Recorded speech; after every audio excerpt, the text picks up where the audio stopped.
Una història que retrata les terribles conseqüències de la Guerra Civil ha estat la protagonista dels premis de l'Acadèmia del Cinema Espanyol.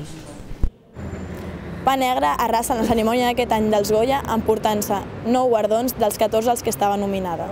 Aquesta pel·lícula, ambientada en els anys de la postguerra rural a Catalunya i rodada íntegrament en català, tornarà a les pantalles per posar en valor el cinema en aquesta llengua. Basat en la novel·la d'Emili Teixidor, aquest film és, després dels Goya, l'orgull del cinema català, una característica que ha promogut tant adeptes com detractors. Porque es una película en catalán y por eso me interesa. A la gente le gusta. Lo único que se quejan un poquito de que no está subtitulado, de que el catalán es un poco difícil. El debat s'extén també fins a les escoles de cinema. La meva primera opinió és o la vaig veure en català o no la vaig veure. Més que res perquè, és una opinió personal. Sé que potser molta gent no estarà d'acord amb mi.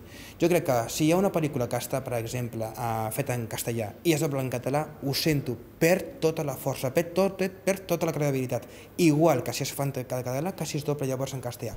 La pel·lícula, que ja havia estat premiada amb 13 guardons per l'Acadèmia de Cinema Català el passat gener, ha tornat a les pantalles perquè siguin els espectadors els que jutgin.